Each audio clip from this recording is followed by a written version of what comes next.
প্রিয় দিনী ভাই বোনেরা, আমার কথাগুলো শুনে যান। সময় অপচয় হলেও লাইক কমেন্টের আশা করি না, শুধু কথাগুলো শুনে যান। দ্বিতীয় নাম্বার বলছিলাম প্রাতিষ্ঠানিক শিক্ষা। প্রাতিষ্ঠানিক শিক্ষার প্রভাবটা আপনার সন্তানের উপর বেশ ভাবে পড়ে। যেমন আপনি যদি সুন্নি মুসলমান হয়ে থাকেন, তাহলে আপনার সন্তানকে আপনি ছোটবেলা থেকে সুন্নি বানানোর চেষ্টা করেন। আপনি ওহাবি হয়ে থাকলে আপনার সন্তানকে ছোটবেলা থেকে ওহাবি বানানোর চেষ্টা করেন।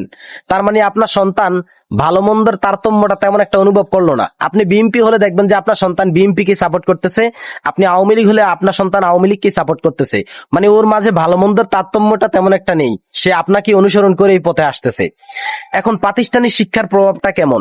আপনি আপনার সন্তানকে সুন্নি মাদ্রাসায় ভর্তি করিয়ে দিলেন, আপনার সন্তান ওই শিক্ষা প্রতিষ্ঠানের শিক্ষক দ্বারা প্রভাবিত হবে, সে সুন্নি হওয়ার জন্যই তাকিদ দিবে, সন্তান সুন্নি হবে।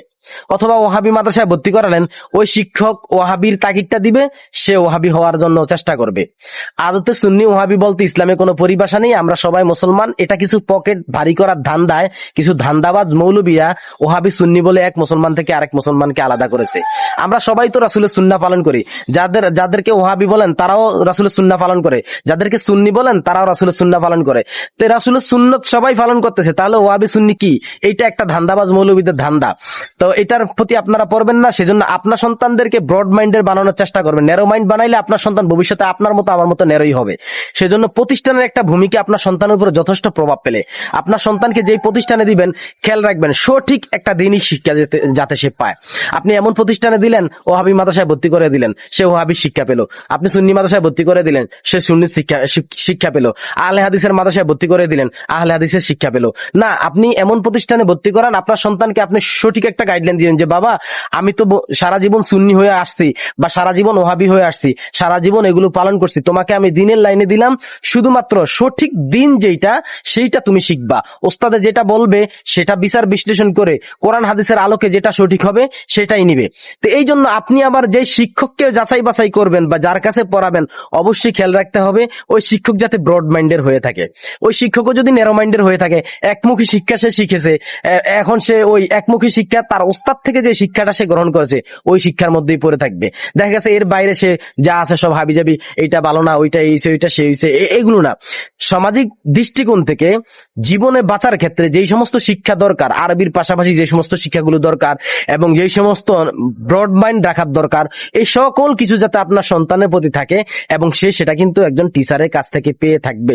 সুতরাং আপনি আপনার সন্তানকে যে টিচারের কাছে দিবেন, যে প্রতিষ্ঠানে দিবেন, ওই প্রতিষ্ঠানে আপনাকে খুব ভেবেচিন্তে দিতে হবে যে এই প্রতিষ্ঠান থেকে আমার সন্তান যাতে ব্রড মাইন্ডের হইয়া বের হয়, আমার সন্তান আমি সুন্নি বলেই যাতে সুন্নি না হয়, আমি ওহাবি বলেই যাতে ওহাবি না হয়, আমার সন্তান যাতে সঠিক দিনের প্রপার গাইডলাইনটা পায়, সঠিক দিনটা বুঝে, এই দৃষ্টিকোণটা প্রতিষ্ঠান থেকে পেয়ে থাকে।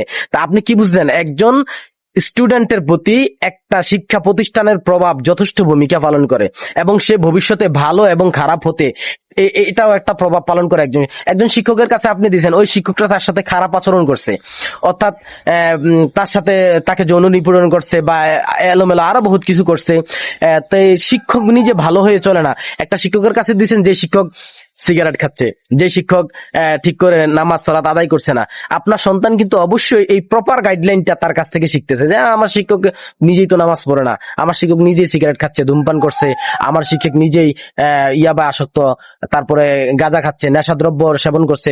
তো এই সমস্ত জিনিসগুলো বাচ্চা ওই শিক্ষককে অনুসরণ করবে, ওই প্রতিষ্ঠানকে অনুসরণ করবে। সেজন্য আপনার বাচ্চাকে যেই প্রতিষ্ঠানে যেই শিক্ষকের কাছে দিচ্ছেন সেটা খুব ভেবেচিন্তে দিবেন। আল্লাহ আমাদের সকলকে বুঝার তৌফিক দান করুন।